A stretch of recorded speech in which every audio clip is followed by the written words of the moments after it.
Two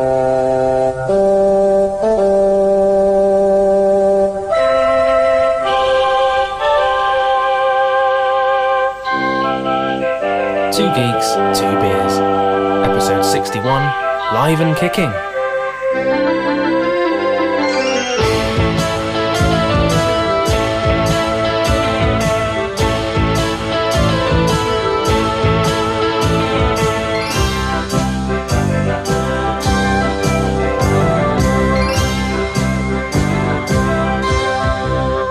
Live and kicking. Andi Peters. Andi Peters.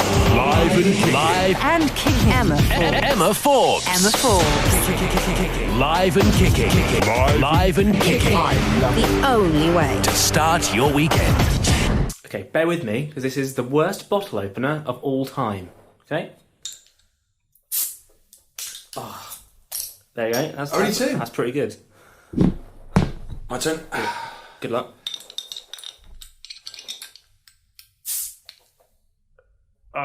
It's a battle. That's one. That counts as one. That counts as one. Well done. Cheers. Cheers. Okay,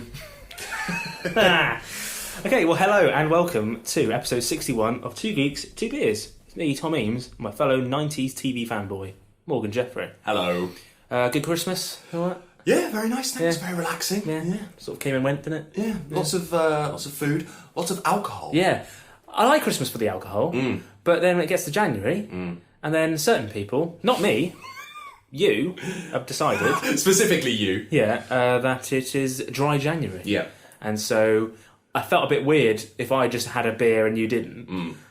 So for this episode, and it's sort of apt for what we're talking about, because when we watch this, I mean, most of the shows we talk about in this podcast are when we were kids, but particularly, we wouldn't have been allowed beers at the time. No, we wouldn't have been allowed beers watching Animals of Farthing Wood, unless we were just... You needed one. Yeah, driven to booze. So I tried to find the fanciest looking non-alcoholic beverage I could find. I think I've done all right. Do you know what? This isn't your Heineken Zero. No. What is it? Erdinger. Yeah. But what I like is it's alcohol-free. A refreshing isotonic drink. Yeah. Less than 0.5% alcohol. Yeah. I should clarify as well why I'm doing dry January. Because I'm not. I'm doing it. I'm doing it for you to know. Yeah, you're doing it. You're supporting me. I'm doing it not for any sort of health reasons, not for any moral reasons, because I want to lose weight, anything like that. I'm doing it purely out of spite. Yeah. Because I'm sick of people saying that they did dry January and they felt great and they slept better and they lost weight. I'm doing it purely so that at the end of the month, I will have lost no weight. I will feel exactly the same. Yeah. And from then on, I can abuse alcohol with impunity. Well, Guilt-free. So far, non-alcoholic beers has done nothing but hurt me, because opening the bottle, I've cut myself. You would have done that. I've never done that in the episodes that we've done. Yes, you did. Have I? You sliced your thumb open. Well, that was when we were trying to be James Bond, and I'm very much not James Bond. Okay, well... So somehow you're more clumsy when sober. Yeah. So that's the problem we're having at the moment, is that we've started this episode. Normally we go to the pub first, and we plan it a little bit, and then we come here, obviously. Well, sort of. So we were already a little bit tipsy by the time we start the episode, and obviously we don't get drunker throughout. Yeah. I feel very... It's really weird doing this odd. sober. So I do apologise in advance. If it ends up being the best episode we've ever done, that's a problem, because it's Two Geeks, Two Beers. So far, going by so far, wouldn't bank on it. We'll have to just pretend we're drinking beer and actually we're having J2O or Coke or something. Judging by how it's gone so far, the odds of it being our best episode ever is fairly low. Yeah. That really hurt. Anyway, do you want to try it again? Yeah. Let's have a proper bit. No. I'm cheersing you mid-drunk. I mean, it's fine. It's not beer though, is it? No. It's not beer. But I've always said, if you're at the pub and all night you gave your mate, you're like, I'll do the rounds all night, mate. And you gave him non-alcoholic beer the entire time, I reckon, would you know? No, because some beers do taste like that. I just think they were flat. And that I built up some kind of resistance as the evening went on. But I wonder if I think I was like the ultimate don who could just really handle his take booze. A drink, yeah. Would you like act drunk though because you think you're getting drunk? Like, maybe you would, like, psychologically, yeah. Anyway, these are the kind of thrilling chats we have when sober. Yeah, we're only 5 minutes in, so we're taking a totally. I was like, get back on the booze, Jesus! I'm turning off. You know they say podcasts, start strong. Yeah, you'll lose them in the first 5 minutes. We start with the sound, as we said before. We start with the sound of us failing to open a beer bottle, and then we just sort of ramble for 5 minutes. So if you're still here, and this time it's not even drunken ramblings. No. So we're taking a totally different direction for this episode. We're tapping into that recent 90s energy that we had with Animals of Farthingwood. By which we mean lots of you listen to the Animals of Farthingwood episode. Yeah. So we're like, how can we cash in on that 90s nostalgia? But hopefully far less depressing. So for this episode, we're tackling a certain 90s Saturday morning TV show called Live and Kicking. So for UK listeners of a certain age, I think that mention will just provide you a lovely warm glow. It will provide you with a warm glow. Yes, provoded you. But for anyone outside the UK, this was, I'd say, like a staple of Saturday mornings for youths, aged between like 5 and 16 in the 90s. Yeah, although possibly you will get onto this later, but were you... Because Live and Kicking, for the longest time, I'd say in our very early youth, was the one and only Saturday morning kids show. It dominated. Oh, this is the thing, yeah. No, you're going to get onto this? There was ones before and there was ones after and during, fine. So we'll get onto that. And it was just part of a long tradition of UK shows, as we've said, on Saturday morning. America kind of did the same sort of thing. I've looked into it. For them, children's programming was a thing on Saturday mornings, but for them it was more cartoons, you know, of any description. So from anything from like, I don't know, Batman or 60s Batman. Was there a cartoon in the 60s? Something. I'm trying to think. Any American cartoon that isn't The Simpsons. I couldn't think. There was a Batman cartoon in the 60s, but I like how you went cartoons of any ilk, from Batman to Batman. But no, it was I apologise, all American listeners, but it's a thing. But for us, it was a slightly different type of show that was particularly almost like popular. a kids' variety show. Yeah. Well, shall I give you a brief history? Do it. It started with Tiswas in the 70s, which was on ITV, not the BBC. So Tiswas was the first ever show of its ilk. Of this ilk, yeah. We said the word ilk a lot. But it started as links between filler programmes. So it wasn't a programme at first. It was like they were introducing cartoons in old films and stuff. Like Schofield in his broom cupboard, that kind of vibe. thing, yeah. Right. So in the 90s, there was a thing...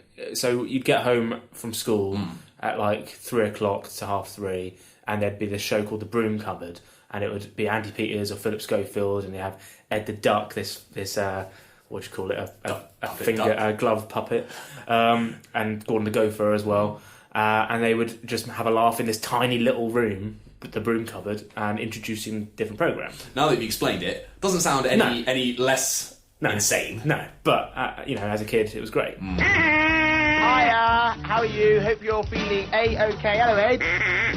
We're here, all of us indeed. Me, you, the producer, and we've named them the CBBC Posse Next Door. And so that's what this was in the 70s. It did it on Saturday mornings, linking cartoons and all sorts. But the popularity of the presenters' links soon became more popular than the actual programmes they were linking. Right. So they got them bigger and bigger until it became Tiswas. That became the show. Yeah. Saturday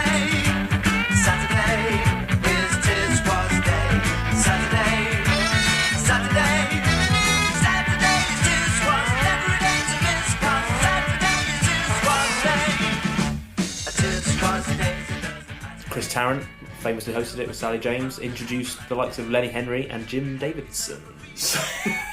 Jim Davidson. So it's kind of almost like, you said The Simpsons, like The Simpsons in reverse. How The Simpsons started out as these little cartoon skits on the Tracy Ullman show and then became their own show. Yeah.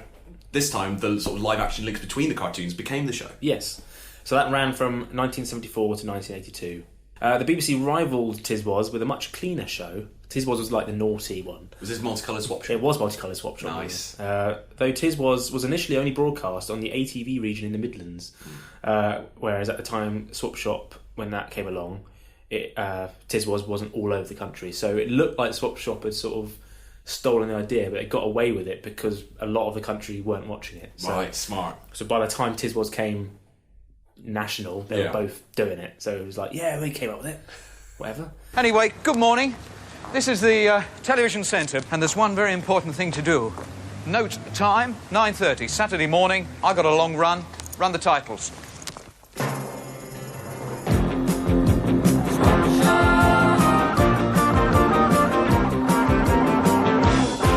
But Swap Shop was groundbreaking in many ways. It was very much... Not in that specific way, but in other ways. It was very much live, being nearly 3 hours in length, and it used the phone-in format extensively for the first time on TV. So Tiswas started off the format, Yeah. but a lot of things we associate Exactly. with the format. Yeah, Swap Shop saw it. Noel Edmonds, he saw it and was like, right, I don't think he created it, but he was one of the main presenters. Yeah. And they were like, let's beef it up and make it even bigger. And then I think Tiswas probably followed suit, and yeah, there you go. Hosted by Noel Edmonds and Keith Chegwin, John Craven, Maggie Philbin. It included music, public figures visited, competitions, cartoons, Public figures. like prime ministers and stuff. Really? Oh yeah. I was going to say, what, like the mayor? But No. Wouldn't happen now. No. But when you only had like Well, 3 I or mean- 4 channels, there's like, well, 10 million people are watching this right now. We've got let's Yeah, but politicians now don't care about the youth. Yeah? Anyway, the cornerstone, however, was of this programme this swap-orama element Right. of the show. See, I don't really know much about Swap Well, Shop. this is it. So Chegwin would do this bit. It would be an outside broadcast, and he would go around the country where it was like eBay before eBay. Right. So kids would swap their belongings with others. So this is what's called Swap Shop? Yeah. Because I have no knowledge So of people why would it's called phone in and go, that Bobby Charlton jumper, I want that. I want to get rid of it. Right. I really want a chopper bike. And someone who's got a then- chopper bike calls in and goes, "All right, want I've got that, but I really want a Bobby Charlton shirt." I don't know why I went for that, because Charlton retired way before. But Yeah, the listeners of Two Geeks, Two Beers would have picked you up on that. but yeah, so and then Cheggers would have to like go from all over the country to do it. Is that TV? I'm sure. Is that TV? I'm sure it was all pre-planned in advance, but they made it look Right. like it was all happening as it Right. was. And so he would like go to one, Yeah. grab the Bobby I Charlton assume. shirt that was Yeah. from 2 decades before, Yeah. and then run. Yeah. Right, okay. Yeah. So that ran from 76 to 82, and that was followed. Cheggers literally ran from Yeah. 76 to 82. And then in 82, that followed with Saturday Superstore, which was hosted by Mike Reed, Sarah Green. Cheggers was back, as was Craven. 9 o'clock, it's Saturday, it's time for Saturday Superstore! Hooray!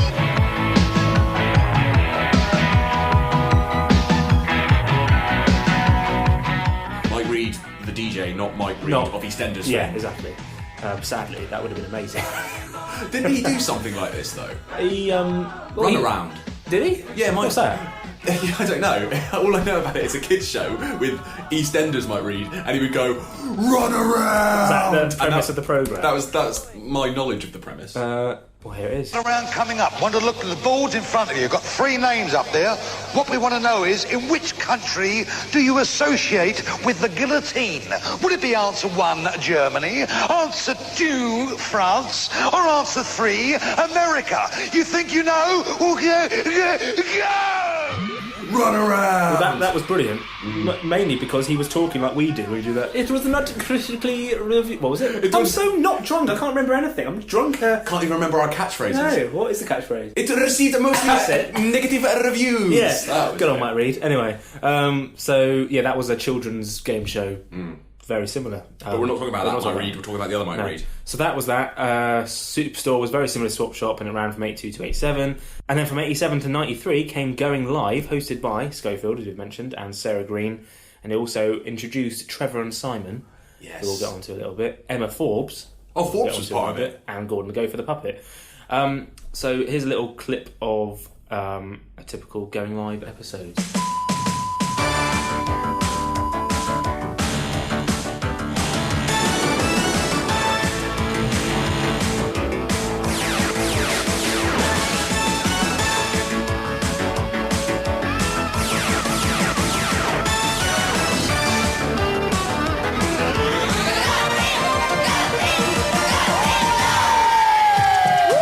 Good morning! Good morning and welcome to Going Live.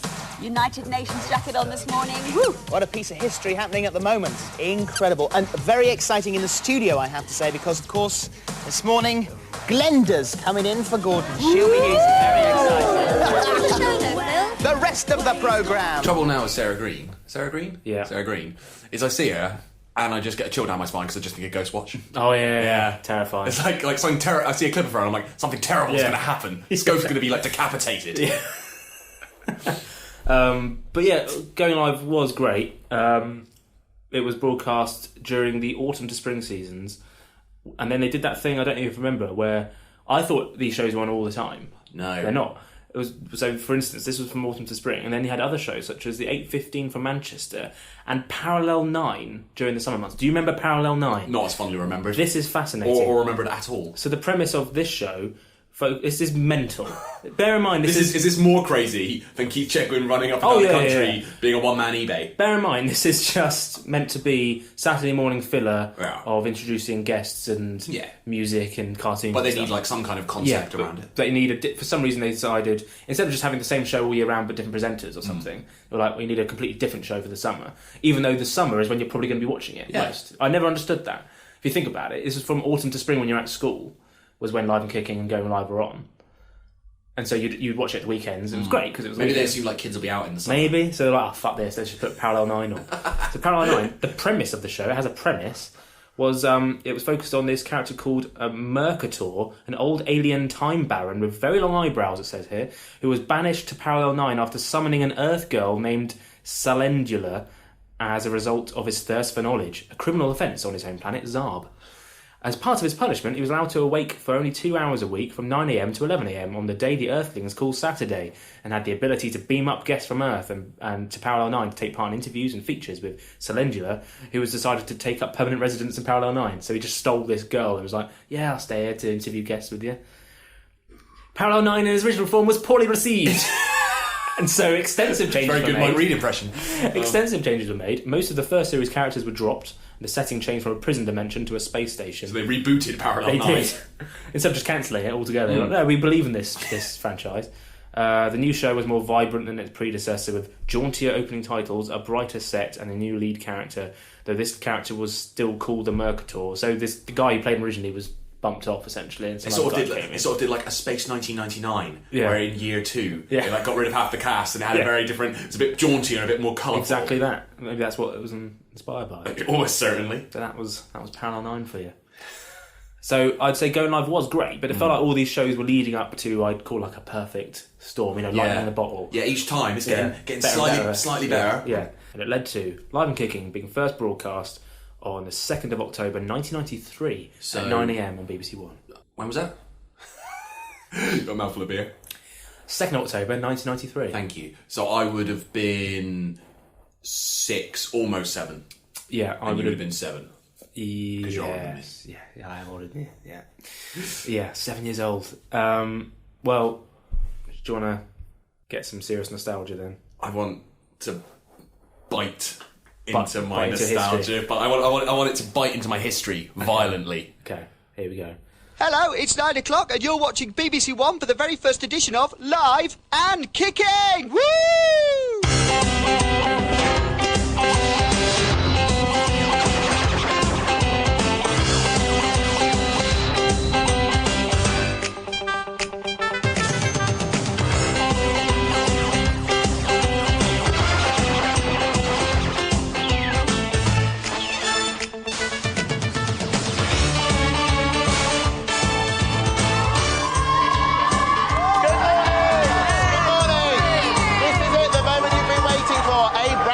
This is Live and Kicking. Every week we will be here at this time for the next 7 months. 7 months? Yeah, 7 months. I thought it was 7 minutes. I thought it was the 7 Seas of Rye by Queen. No. Every Saturday, 9 o'clock for 3 hours and 15 minutes. You mustn't miss. Yeah, that was Lovely. good, wasn't it? The title sequence. Yeah, because as a kid, you wouldn't have known what that was about. So you couldn't see that there. So that was, if you don't know, it was what? BBC Television Centre. As it was. R.I.P. Yeah, with a bouncing ball going everywhere? Well, it was sort of like they'd taken Television Centre and turned it into a pinball machine. Right. Obviously. Yeah, and then they had, like, what was it, an Oscar guy? I'm not sure what that was about. Yeah, but great theme music. Fantastic theme music. Broadcast every Saturday morning, as I say, normally from September to April. But it does say later all year for the final series. So when they were desperate... They went all year round. Just keep it going. Featured music performances, hot seat questions for celebrity guests, phone-ins, games, comedy sketches, competitions, and TV programmes and cartoons. It used the taglines "Miss It, Miss Out." I remember that. Yeah, and the only way to start your weekend, and promotional adverts for the show. What I found funny there, so in that intro you had the presenters, which we'll get onto, Andi Peters, Emma Forbes, and a certain John Barrowman. Yeah. And then Trevor and Simon, who were just... I feel like they're left to do whatever they like. So Trevor and Simon were these sort of comedy duo who I feel were really underrated. They were like... Never quite reached like the heights of the Chuckle Brothers. No. and they're sort of, they look like the Pet Shop Boys. And then even on that bit, it was like he went rogue. I think it was Simon, and they were saying, "Oh, I thought it was 7 minutes," and then the other guy goes, "I thought it was the 7 Seas of Rye by Queen."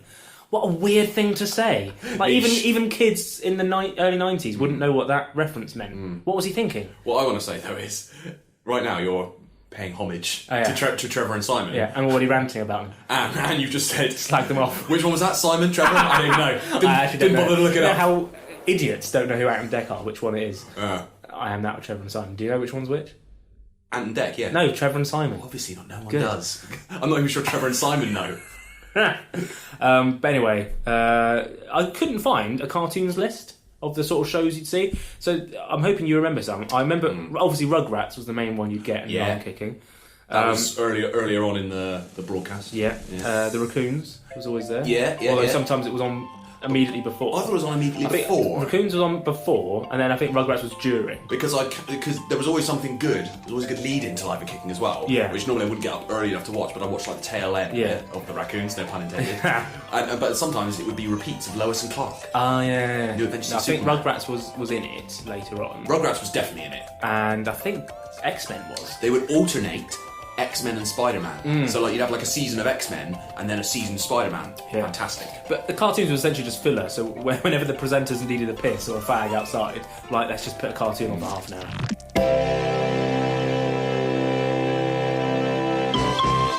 What I didn't like, and I don't think they did this with X-Men and Spider-Man, they just played them out in full. Yeah. Sometimes with these sort of shows they would like, or famously Ministry of Mayhem, New Captain Scarlet, they chopped up into 5-minute chunks. It wasn't so bad, but I think actually they might have done with X-Men, like played like half of it and then come back to the second half later. It did, to keep your kids, yeah, and you couldn't record it back then, so you were Just stuck. wait. Yeah. So 1993 it launched with Andi Peters, Emma Forbes, and John Barrowman. So Barrowman, now you might have heard of him, but was Barrowman only in it for a bit? Because I don't remember, but I do not remember Barrowman being part of it. He's like one of those people who's like part of the cast for like the first season. He's he's Harry Enfield and Men Bad. Yeah, exactly. That's what he is. No one remembers him. And no one remembers him being part of it. He did a couple of series, but yeah, I must have not tuned in until like 94, maybe 95 even, because I don't remember John Barrowman.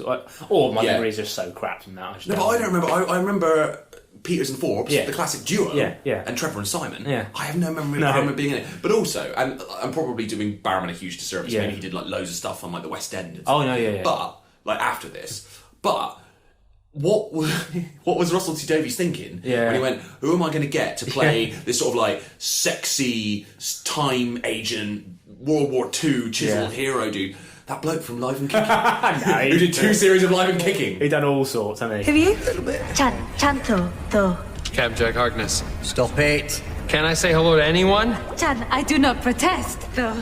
Maybe later, Blue. Well, even before Live and Kicking, because I'm not as clued up on him, so I looked him up. Born in Glasgow, relocated to the US when he was 8, returned in 1989, and then he had a bit of a successful West End career before Live and Kicking. And then he joined that, and then obviously afterwards, I think he went back to doing West End stuff and appeared in a couple of films. What was that awful film he was in? Oh, is it like Shark Attack 3? Yeah, with that amazing line. I'm not going to say it. We won't repeat the line. Can we just play it now? We'll play the line, and so if you are of a sensitive disposition, maybe tune out for a few seconds. I'm exhausted. Yeah, me too, but I'm really wired. What do you say I take you home and eat your pussy? Filth. Utter filth. That was a clip there from Live and Kicking, the moment that got John Barrowman fired. So during his time on Live and Kicking, he became known for his catchphrase, "It's a dirty rat." But you could probably say it better than me in the Barrowman voice. It's a dirty rat! There you go. Fabulous! Which he used during a phone-in game set in a haunted house, and he was mainly known for doing the... he was the host of the technology news bit, which called Electric Circus. Do you remember that? Not at all. No? So it's kind of the bit where... I feel like the BBC probably had a rule where they had to have some bits that were educational. Educational, yeah. And so the Electric Circus bit was just talking about... It's like Tomorrow's World, but for kids. And that was the bit we just went to have a wee, or let's get some food, or whatever. It was there you go, the Electric Circus is on. Lord Reith turning in his grave. Andi Peters was already famous for doing the Broom Cupboard, as mentioned earlier, with Ed the Duck. And Emma Forbes, she originally presented the cooking slot on Going Live. And then she was then selected having proved herself as one of the best things about going live, as the main presenter of Live and Kicking with Andi Peters. She's like the Lisa Faulkner of her day. Yeah. You know Lisa Faulkner, like she started out as an actress, then suddenly became a chef. Yeah. Fine. As you do. Career change, fine. But where she went too far was recently I was watching like a drama. She's back being an actress. Pick one. That's when you've gone. You can't go back. No. You can go from being an actress to a chef. Can't then go back. But what about... That's my beef with Where do you stand with Bradley Walsh? Yeah, but like he does like... You can't be doing like Doctor Who 1 minute and then The Chase. Don't speak ill of The Chase. But you can go from it's all broadly in the same genre. You can go from like drama to light entertainment. You can't go from like cooking to... You wouldn't like it if like Gordon Ramsay suddenly showed up in The Wire. I would. It would be amazing. You would love that. You would love that. Yeah. So the first series featured the computerised head of a cat named Rats with a Z. Do you remember him? Yes, I remember Rats, but he was only in the first series. Yeah. But I don't remember Barrowman, who was in at least 2. So he was more memorable than Barrowman. Somehow. Because Rats was dropped after 1 series and replaced by the human announcer Mitch. I remember Mitch. Who, you never saw him, you just heard his voice, but he became like a staple of British telly. Mitch was, I think his career went on for quite a while. Did the lottery. He did the National Lottery, voiceover. He was very much like, in the 90s, it was like him and R. Graham from Blind Date. They were like, I got the idea they were either like best mates or like rivals. Because they were like the two leading voiceover guys of the 90s. Why didn't they team up with Peter Dixon to do like a sitcom? Where I think you're saying like the Avengers, the Expendables of voiceover guys. Why not? It'd be amazing. They all nice. live in a house and they try to keep getting each other's work and japes occur. The voice guys. Yeah. Why not? He's like, I've just got this great new gig. And you're like, what? That was supposed to be my gig. That's the kind of great material. Yeah, I mean, there were a lot worse sitcoms in the 90s. That's I think it true. really worked. So I'm going to take you back now. Just picture the scene. It's 8:30 on a Saturday, and you actually got up back then. Yeah, because it was nice and easy back then. you could just sort of get out of bed in the mornings. Yeah, and it was fine. Everything now where you just ache and you just go. Everything hurts. Everything hurts. You wanted to get up and face the day. So you would, if you were lucky to have a TV in your bedroom, which you probably didn't in the early 90s. If you didn't, you'd rush downstairs to the main telly, which is pretty small, but you didn't know it was small at the time. Nice. Hope that there was no one downstairs. Not for any. I know what you mean. You mean like so that there's no one watching the TV. Well, that makes it sound like you had a really traumatic childhood. Like, I'll sneak downstairs, hope that no one sees me, hope that no one hears, no one beats me. So I'm sure your brother, my sister, we'd watch Live and Kicking together. In fact, we would watch it together. It was I think I mentioned it in the X-Men episode, but it was my brother who got me out of bed and was like, "Come, you need to watch this. You need to watch X-Men," and that was part of Live and Kicking. Yeah, so go downstairs, watch it at about 8:30, and it would be the end of the Raccoons or Lewis and Clark or whatever. And then go into Live and Kicking. So let's have a little example of what it was like to see the end of one programme into Live and Kicking, and then a little bit of the announcing. Here's an example of what it's like to watch the end of one programme and the beginning of another, in case you've never experienced that. Back to 1994, alright? Oh. Run with us. We've got everything you need.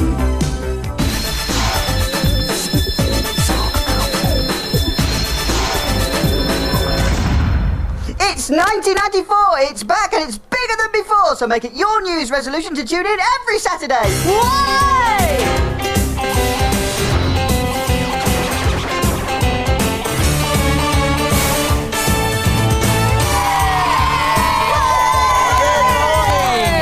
It feels so good to be back. Yes, it's 1994. This is Live and Kicking. We're back from Burt Island for the next 3¼ hours with a January bonanza of a programme. Oh my goodness, yes, stay with us the entire morning because we're going to be offering you competitions, guests, and we're going to be throwing in a couple of really fantastic cartoons as well. Yes, and going for a song more music than you can imagine. We have Biddy McLean here singing his new song. Yeah. Oi, where's Trevor and Simon then? Is it 2 for the price of 1 today? Could be. Oh, I don't know. We'll never get this car working. There's definitely something wrong with it. Oh, I know. But there's nothing wrong with our brand new phone-in game show. Every loony wins. So if you want to play, call now. Get calling on Every Loony Wins game. Every Loony Wins. Oh, 811. All right, okay. We're going. Every Loony Wins. All right. Don't forget to play that what you get. We're going to have to move pretty sure. Every loony wins, and dial on 081 811 8181. They never give the right number. And watch, because today's show is completely packed. Wait till you see what we have lined up for you. Only a little bit of a fluff from Barrowman there. He recovered though, like a true professional. Got away with it. So one of the best things about the show, which you might not have even remembered, is the jingle for the phone number. Of course, do you remember it? 811-8181. It does. Well done. Yeah. Well, the first one. Why is that useless information still in my head? Still in there. The first one was 081 811 8181. Then it was 0181 811 8181. Is that different? It had an extra one at the beginning. Right. And then they changed it later down the line. What were they thinking? To 0845 610 1515. That's just a number. I know. That's a number. If you saw it on your phone, you wouldn't answer. you wouldn't. Yeah, that is exactly the sort of number you'd be like, no. Whereas if there was one with 8181, I'd go, oh, might be Andi Peters. Better answer it. So let's go back to when they had the numbers and see if you remember the jingle, because I guarantee it will not get out of your head for the rest of the day. All of that to come, so if you want to talk to any of our guests, this is the number to dial. 081 811 8181. 081 811 8181. And in preparation for that day here at Live and Kicking, we've decided that today's the day that we add the one. So the phone number now looks like this. 081 811 8181. 081 811 8181. Okay, so admittedly, we need to work on it a bit. 811 8181. Two Leprechaun Puppets, remember them? I do. Yeah, remember that? I do. Yeah, they made their debut on the 4th of February 95. Do you remember what they were called? No. Sage and Onion. Sage and Onion. Sage and Onion. And there was a phone-in vote, and that was the one that was picked. They were the boat face of their day. Yeah. And they were played by John Eccleston and Don Austin. John Eccleston, brother of Chris. Slightly less successful career. I'm going to check, because you never know. He might be. Imagine. It doesn't say it. You know, it's like Paul McCartney's brother wrote Lily the Pink. Yeah. And they're like, I wrote Lily the Pink. And like, yeah. So this guy's like, I was Sage and or Onion. Yeah. And they're like, well, yeah, but... They were, if you remember the 1990s CBBC show called Wolf It, Puppet Wolves, they did them. But they also Labyrinth, all the Jim Henson stuff, Who Framed Roger Rabbit, all the Muppet Christmas carols. They actually did have quite a glowing career. Yeah, proper stuff. Oh, apologies. But they played Sage and Onion for the majority of Live and Kicking. Here's a reminder of what they were like. This donkey smells. Donkeys do. I know what it is. Go and get some. Get the book. Get the book. Dear, oh dear. I hope he can't smell this at home. Get the book. Get the book. Right. We'll try some magic. Yes. Curried beans and fizzy pop. This vile smell has got to stop. It smells worse. What are you reading there? I don't believe it. Book of Smells, not Book of Spells. Idiot, stupid book. Boys, quick. Michael's on the warpath, okay? He knows you've got a donkey in there. Warning, quick. I knew he'd find out. The Florida's coming. What are we going to do? I know. Data. Dina, I called it Diana again. Marina! Listen, we need your help. Listen, come here, quick, I want to whisper. All right? Thank you. You're not doing it. Hey, he's an American. Show him a picture of the Queen. You leprechaun, I know what you're up to. Would this help? Yeah. It's our Queen. Look at that. Give him the money. Yes. Do you know what that reminded me of? Yeah. Little retro reference where he was like, get the book. I was like, catch him, Derry. Get the bat. That was a random clip where, in the middle of it, Brent Spiner and Marina Sirtis. They just turn up. Of Star Trek The Next Generation fame. I was hoping, because I played that clip, I was like, oh great, that'll be good, geeky. Didn't say a word, it's pointless for radio. We've 61 episodes in and we've nailed audio and how it works. But they were there, I promise. You work in the radio. Anyway, that's as kids back then, that's all you needed was two puppets mucking about in a fake Irish accent. It was great. And so on the 13th of April 1996, Andi Peters left the show. Wait, Peters first? Yeah. Well, I thought there was this was the thing, you see. Because the way I remember it is there was just like a relaunch. It was, but it wasn't meant to be. So I didn't know this. It also proved to be Emma Forbes' last show. It wasn't at the time. It was just bye Andy, and Emma was meant to stay. But she intended to return in September, but she quit after finding out during the summer that she was pregnant. So she was like, that's nowhere near. You were saying that like, but then they were like, we don't trust Forbes with it, so we're gonna. And Peters had like done something. Well, she was pregnant. No, she was pregnant. Oh. I'm sure she could have come back at some point if they wanted to, but I think she decided. Makes sense though, doesn't it? Like, yeah. So this was the sad moment that Andi Peters, not Emma Forbes, but it was her last show, but Andi was. But she didn't know at the time. Yeah. Tissues at the ready. What do you miss most about live and kicking? Emma. Oh. And it's just such fun. Fridays in this studio are so brilliant, you wouldn't believe. It's that we just have such fun getting the show ready, and hopefully that comes across when we do it the next day. Perfect. Well, this is doing my career a lot of good. So let's go onto the phones. Hello, line 1, who's there? Hi, it's Andrew Bedard from Waltham Abbey in Essex. Andrew, it's you. You get through a lot on the phones, don't you? Andrew. What's your question? How fitting. After 3 series of Live and Kicking, who's been your favourite and your worst guest? And is there anybody who you haven't interviewed who you would like to? I'll start with your last bit of your question. Trevor McDonald, I always wanted to interview Trevor McDonald, which was just brilliant. Cilla Black was my favourite, I think, because she gave me such stick, you know, and it was just such fun. She was a really lovely person to interview, so she was brilliant. And the worst... I know. Oh, go on. NKOTB, ring a bell? New Kids on the Block. They were probably my worst. And they're gone now, so I can say things like that, it's fine. So yeah, they were a nightmare, to be honest. But there we go. But no, most people are lovely, honestly. They're genuinely really, really nice. But the programme did return on the 21st of September 1996 with the introduction of new presenters, Zoe Ball and Jamie Theakston. So I think they managed to somehow pull off an amazing switcheroo. It was the regeneration of Live and Kicking. Now, are you because these are the only 2 choices, are you a Peters and Forbes man, or a Theakston this is the thing. Ball man? Automatically, I say Peters and Forbes. Really surprised me. But when I'm remembering it, I feel like it probably got into its proper swing when those 2 took over. I think, much as I hate it, I think it was better under Theakston and Ball. Yeah. But because at the time I caught the sort of the latter half of Forbes and Peters, I wasn't happy. Yeah. Initially, I was like, "Who are these usurpers?" Yeah. So I sort of have that, and it was always like, and because I think it was much cooler. It became much cooler with it became like a kids' version of TFI Friday. Yeah, it was cool with Ball and Dixon. I was like, I don't like cool things. I don't like cool things. But I suppose 94, 95, I was 8 and 9, and but when the age when you start to get self-conscious. Yeah, so that's when I was like, and so, I don't like things that are cool. But I feel like with Ball and with Forbes and Peters, it was twee in comparison. Yeah. But I liked that, and it fit in with the age that I was. When I hit 10 years old in 96, when this started, that was the era of like Euro 96, and Britpop was even bigger. And I don't know, I just sort of, I'm only 10, I'm not like having beers on a No, but I like, no one ever talks about that. It's like, you do? No, but 96. It was the year of Euro 96. Yeah, it was Euro 96, Britpop, Theakston and Ball. It was though.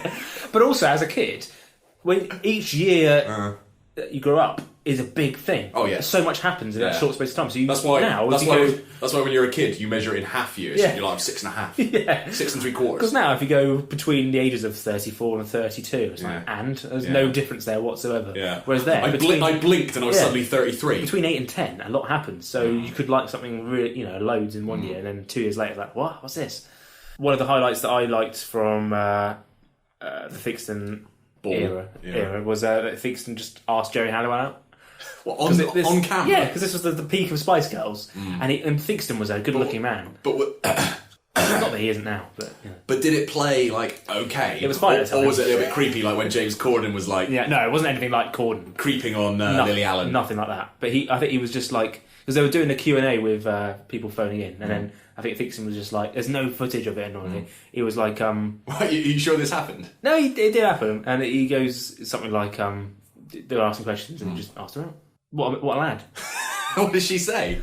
Well, it says here, newspaper reports have since stated that he later turned her down for being too short. I know all about that. He is very tall, Jamie Theakston. But what are you doing? Jerry Halliwell at a peak. So, like, he asked her out, and then she stood up. And he was like... that has happened to me, honestly. You've been like... I've been on a date. I went on a date once, right? So you arrived first? Yeah. Was it a blind date? Sort of. It was from like Match.com back in the day, ages ago. And I was already there. Yeah.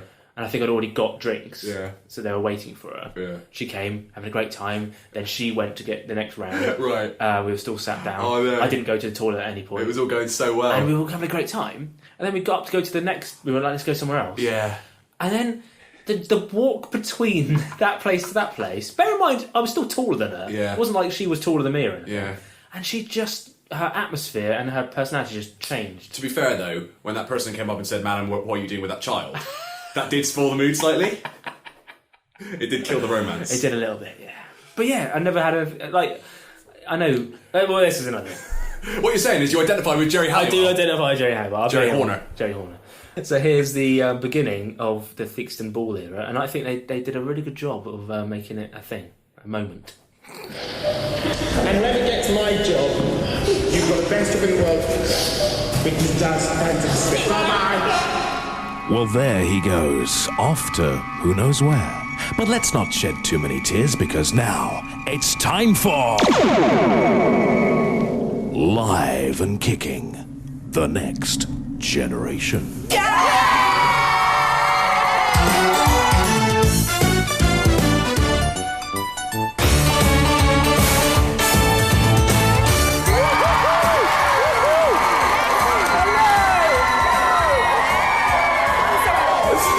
Jamie Theakston, and you're watching Alive and Kicking, the next generation. And for the next 31 weeks, we are going to bring you the best of everyone. In fact, Mitch, tell us what we've got coming up in the next 3 hours. I'm going to tell you, Jamie, and welcome back to you as well after the summer. Let's hope you're paying attention, because there's lots coming up. In a few moments' time, Boyzone will be here with I'll Be There, and later in the show, you can win their trousers. There's something to get your hands on.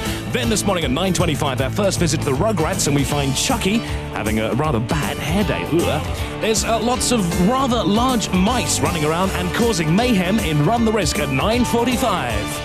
And Brett Hitman Hart will be wrestling with your questions at 10:05. At 10:10, Mr. Blobby bounces back with a brand new competition, Blobby's Baggage.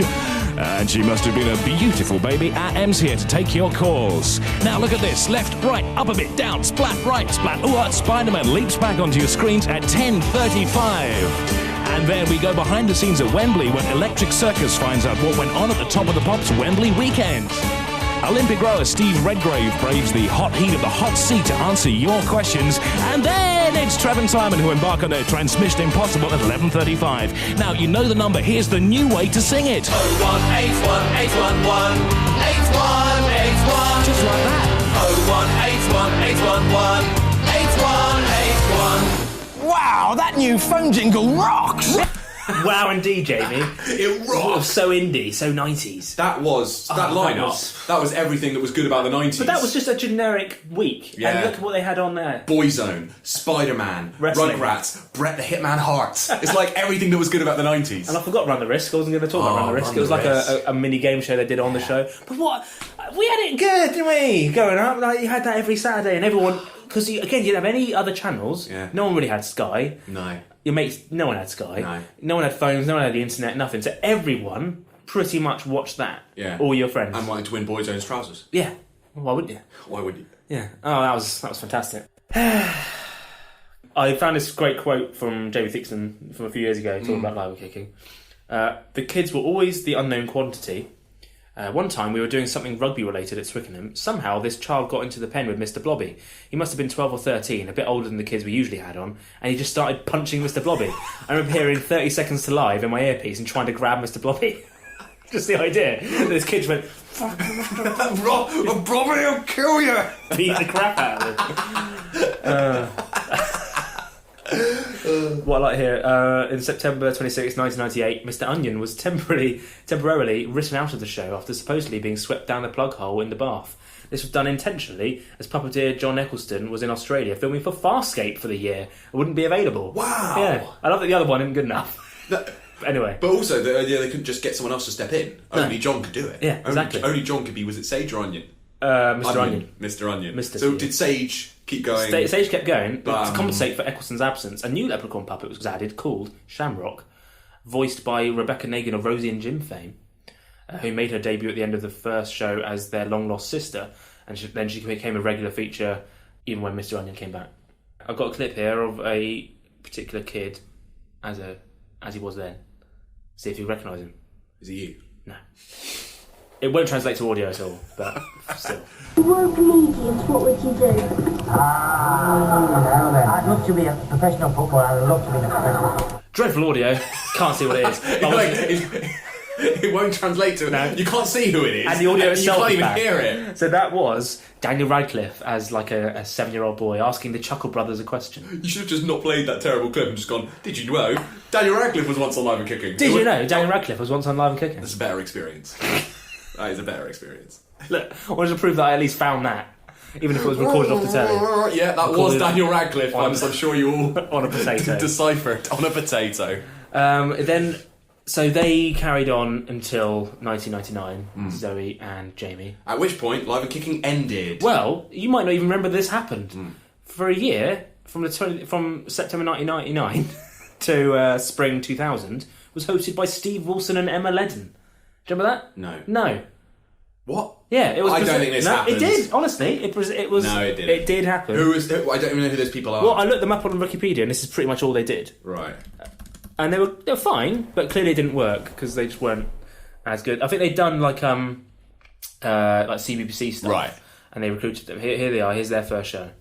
Stay right where you are because the moment has almost arrived. Yes, we've been waiting 5 months for its return, and the brand new series of Live and Kicking is literally just a few seconds away. And they've got fantastic new guests as usual. Tom Jones, S Club 7, Bewitched, they're all going to be there live in the studio, as are Blobby, and of course the Leprechauns will be back as well. And don't forget, they've got 2 brand new presenters. Steve Wilson and Emma Ledden will be there to guide you through 3 hours of fun-packed entertainment. So don't put the kettle on, don't go to the loo, stay right where you are. The new series of Live and Kicking is next. Can you believe we're here? Thank you very much, Mitch. And actually, we've got some exclusives on LK today. Do you know what? We're the only people to give away a Dreamcast games console. Yes. How cool is that? Oh, we have an exclusive video. We certainly do. Jerry Halliwell. You'll see that a little bit later. Check this out!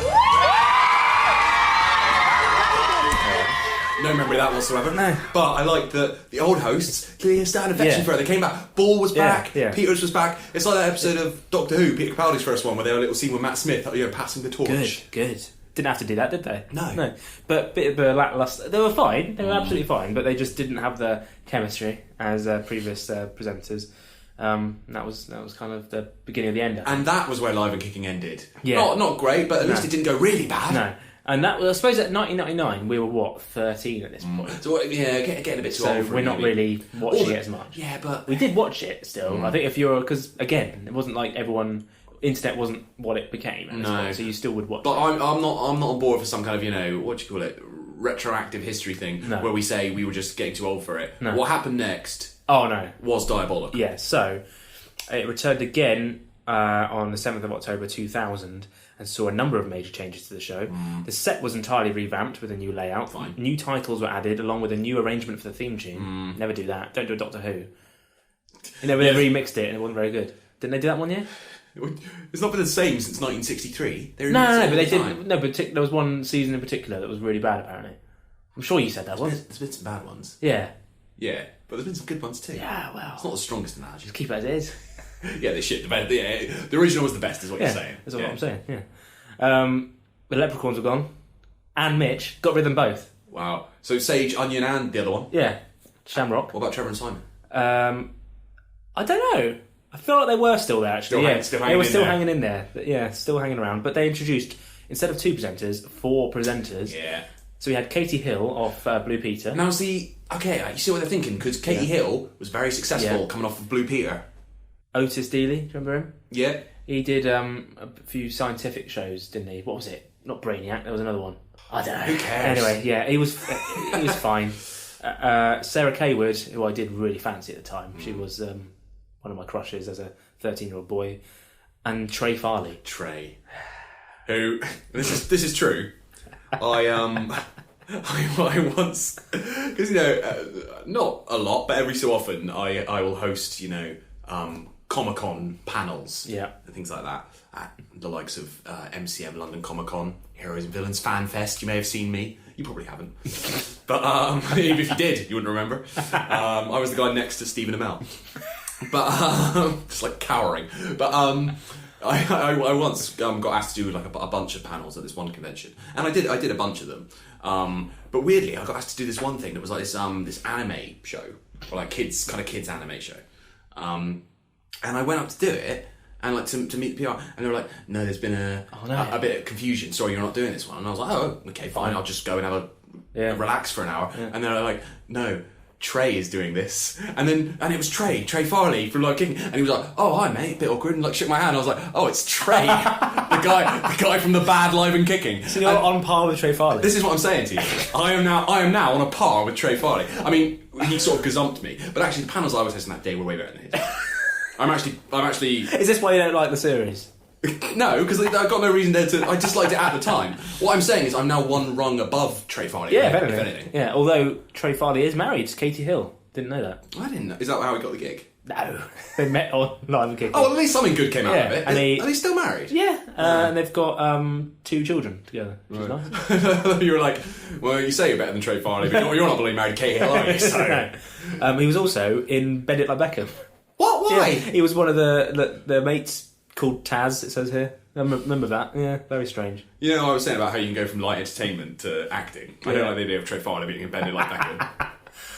So yeah, it was fine. Was it though? I think it was bad. Well, it didn't work because the last show came on the 15th of September 2001. And what I liked was that it brought back many of the old features and presenters for the final show. Oh, so it had a proper send-off? Yeah. You just get cancelled. The Leprechauns came back. Yes. And yeah. got a better send-off than like some dramas. Oh, yeah. Where like the old cast came back. Yeah. Like Cuddy in House. Nick Stokes. We always got about this. The Leprechauns came back, Nick Stokes. Why couldn't you? Yeah. And the final episode ended. This is so... I was going to say 90s, it's not, it's 2001. Ended with a montage of the show's best moments over a live performance by Steps of It's the Way You Make Me Feel. That is very 90s though. And Live and Kicking, even though it ended in 2001, was very much a show of the 90s. Very much. Is the end. Okay, people, this is the very end of Live and Kicking after 8 years. Thank you. After 8 years, it is finally time to say goodbye. So, Mitch, say goodbye. Bye, guys. It's the end of an era. Bye. And don't forget to tune in to the brand new show starting next week, 9 o'clock on BBC One. It's called The Saturday Show. Good luck to Danny Bear and Joe Mays. Yeah, good luck, guys, we'll be watching. And thank you for all your support and letters, your photos and pictures. You made it the longest running Saturday morning TV show ever. These are the best moments of Live and Cave of the past 8 years. This is the way you make it feel.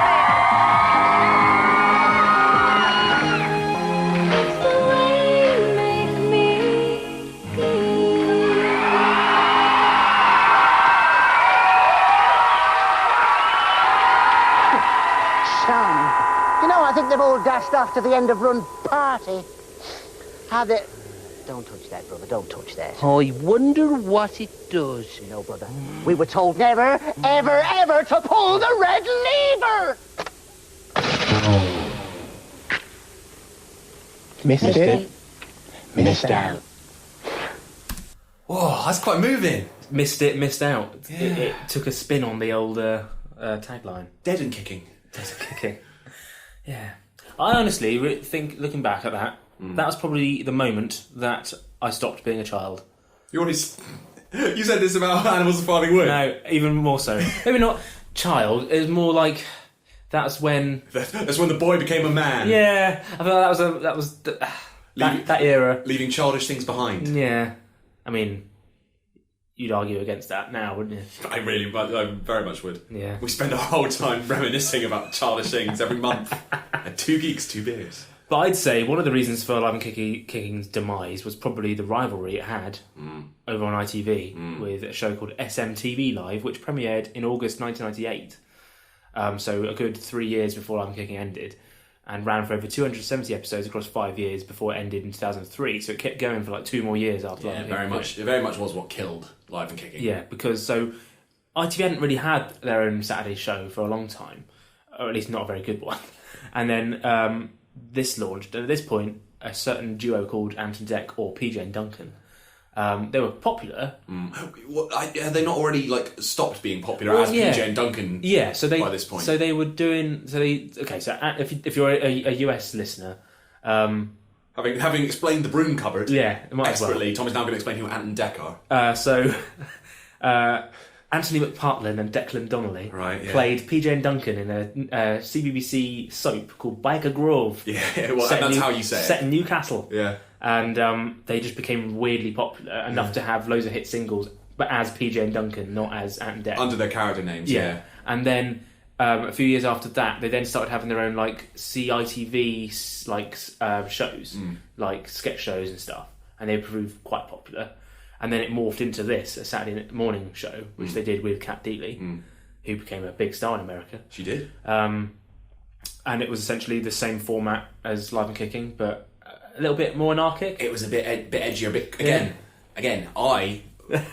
were you a Live and Kicking guy at this stage? At this point, I moved over to SMTV, you changed because Live and Kicking was getting a bit lame. Yeah. Once Zoe and Jamie left. See, I hated SMTV and was always a Live and Kicking boy because I don't like cool things. No, and you because I'm not, but I'm not cool. So if I'm near something cool, it just makes me feel. It highlights how, like when I'm next to Stephen Amell. Is that cool? Is this cool? Exactly.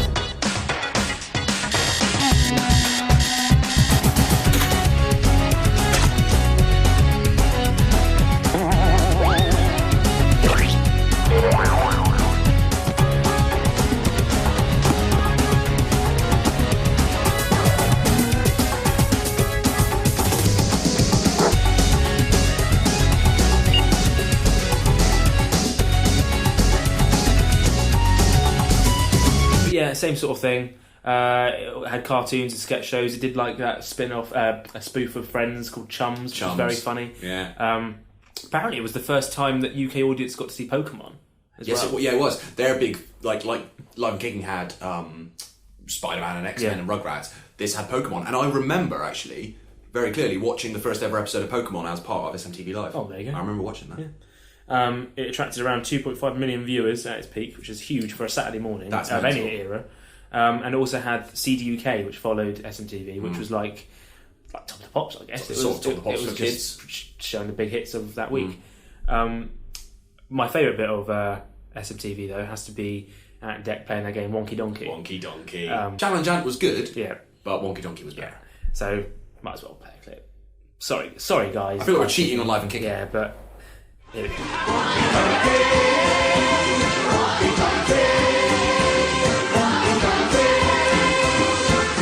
Oh, yes, it's time for Wonky Donkey. Thanks very much to Chris there. He's a little bit of a dance. We've got 5 people on the line. How did they play? Wonky Donkey here. I've got a donkey. It's gone on wonky. Look, his legs missing. It's gone on wonky. Got to tell us what the animal is and what's up with it.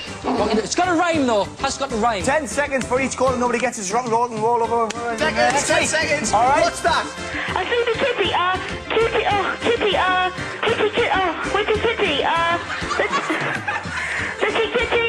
the kitty, I don't know, kitty. Let's just clarify. Did you have a clue what you was on about? Not a clue. No, not a clue. All right. Line 2. Lee Atkins from Birmingham. Good morning, Lee. Hi. All right, you got 10 seconds. What's this? Flat cat, talking cat. It's a little cat. Which is called a what? A little cat's called a what? A little cat's called a what? Cut it. Line 3, Gary Taylor from Derby. Good morning, Gary. Hiya. All right, 10 seconds. What's that? Witty kitty. No. Give it its full name. Pussy. Give it its full name. Give it its full name. Something kitten. What? Oh, did you say kitten? Yes, kitten. Oh, sorry. Line 4, Monia Delaney from Northern Ireland. Good morning, Monia. Hi. All right, 10 seconds. Shut up, Dec. What's this? Kitty. No. It's a kitten. It's a kitten that's got a soft spot for you. Very pleased. Kitty. What? Kitty. Shut up! We said it's a kitten. It's a kitten, man. Listen to us. Turn on your telly. Anyone? Oh. Line 5, Joseph Cowell from Staffordshire. Good morning. Hi. All right, Joseph, you're the last person this week. Otherwise, it goes to a rock and roll over next week. 10 seconds. Kitten who's got a soft spot for you. He really likes it. What is it? Lady kitten. Shut up! Kitten. It's got a rhyme. Sleeping kitten. It's got a soft spot for you. Soft spot kitten. Shut up! Get out! Get out! get away with it now. Just shouting at kids. Shouting at kids. Shut up and going, oh, litty kitty, shut up. Whoa. Honestly, one of the funniest things that's ever happened on television. Just in the history of the world. One of the funniest things that's ever happened. Ever, yeah. So we've sort of debated that SMTV was the reason Live and Kicking died. But what do you reckon, in general, just killed Saturday morning TV shows like that, in general? It's kind of obvious, but... Well, just... It's everything, really, isn't it? It's everything. Yeah, the fact that there's now so many channels, Tom. Yeah. Wasn't expecting a quiz. and the idea was that they were going to put, kids stuff on its own channel. Oh yeah, they did, didn't they? So like CBBC, for example, doesn't exist anymore on the main BBC channels. They were like, we'll give it its own CBBC channel. That's a good thing, right? Kids get, but it then in a way gets marginalised. Yeah, being very serious now. It gets marginalised because it's only on its own sort of specialist channel. Yeah, it's not considered good enough to be. I don't know. Is it a good thing it has its own channel, or is it not now good enough to be on BBC One? Yeah. I mean, there were other shows that came after it, like Dick and Dom in the Bungalow. And which we're too old for that. Yeah, but people love it. Yeah, Ministry of Mayhem on CITV. I think that's what came after SMTV. But I think by like the mid to maybe even late noughties, it was kind of dead. I think at that point YouTube was here and digital TV and just online. Everyone, there's no reason for all these kids to all tune in on a Saturday morning. Yeah. Same with like breakfast TV in general. Really, I know they've got like Good Morning Britain and do you remember they used to have Big Breakfast and Rise and all that kind of stuff. The shows that magazine sort of show. Yeah, the breakfast shows that exist now are basically just news. Yeah. The kind of breakfast variety show doesn't exist anymore. There's nothing really like that now. No, at all. And when they try, it doesn't work. No. Well, bit of a somber note, but that's kind of it. They can try, but it won't work. Well, yeah, thanks for listening. So in general, what does the Live and Kicking era mean for you? It was my childhood, Tom. Yeah. It was I summed it up though. Yeah, it does. I have such affection for Live and Kicking. Yeah. I was always, unlike you, I was loyal. I stuck with Live and Kicking, even though looking back, maybe towards the end, SMTV was better. Yeah. And it's one of those things where the Forbes and Peters era was fantastic and has its own strengths and qualities. Yeah. But then Theakston and Ball, two very distinct iterations. Yeah. Both brilliant in their own way. Yeah. And it's little things like I remember vividly like holidays I was on with my family and watching Live and Kicking in the morning on like wherever we were. You wouldn't miss it, no, even on holiday. But because of that, I remember pockets of my history. Pockets of history is an actual thing that people say. Oh wow! So I remember that because of Live and Kicking. It's like a diary of memories. You can chart your childhood by Live and Kicking. Yeah. But that's about it. Thank you very much for joining us. We hope it wasn't too painful listening to us witter on sober. I'm Join us next time when we're going to be drunk. We're going to be so drunk. So drunk to make up for it, I think. Yeah. Have double the amount. So please do, as ever, get in touch for any reason if you want to recommend an episode. Not any reason. Well, yeah. I mean, within reason. Any reason within reason. Yeah. It's podcast@twogeeks2beers.com. We've had a few messages from on there and on Twitter and in recent times. It's always nice to get. So, honestly, we said this over Christmas, didn't we? It means a lot anytime anyone... Every single message, every single download really does mean a lot. Yeah. I'm not even drunk, so you know I mean it. Yeah, so at Rock Trumpet on Twitter, he described our Animals of Farthing Wood episode as one of the most harrowing things he's ever listened to, which I think is a compliment. Yeah, sorry about that. And Philip, at Phil Nteb, he said, I've been putting off listening to Two Geeks Cast's Animals of Farthing Wood episode because I knew it would emotionally compromise me. Thought I was ready to listen to it on the bus this morning. I was not. Again, great. A compliment, I think. I think. We also had a lovely email from Darren Buckingham. Wanted to say that he loves the podcast, never fails to entertain, and with Animals of Farthing Wood, congratulations on making a grown man cry. All the best. So, please, anything like that, we love it. We love it. We love to hear it. Even if we're making you cry. When we made you cry. Yeah. But yeah, as ever, listen to all our previous 60 episodes and other little bits and pieces over the years at twogeeks2beers.com, and you can also follow us on all the social channels at 2geekscast, Twitter, Facebook, Instagram. Boom. Yeah. And we have a Patreon page, patreon.com/2geekscast, where if you've enjoyed the show, you can fling us a few pennies here and there and get special little bonuses outtakes, bloopers. That's the same thing. Little mini episodes that are exclusive only to Patreon, and if you pay enough, we'll even do a mini episode or even a full-length episode, just for you, especially for you, as Kylie and Jason would say.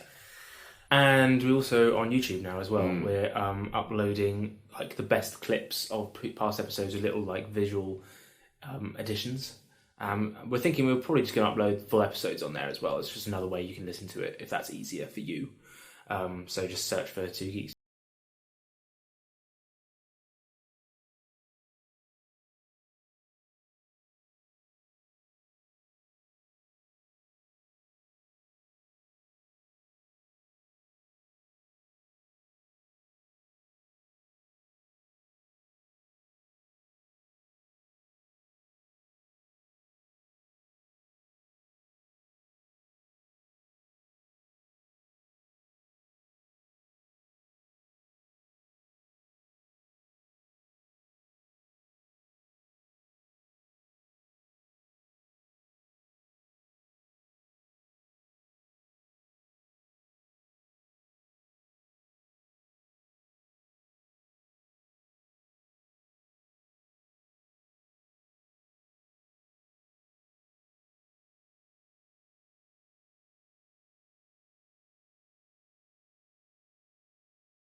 Fully booked. Forgot about Fully Booked.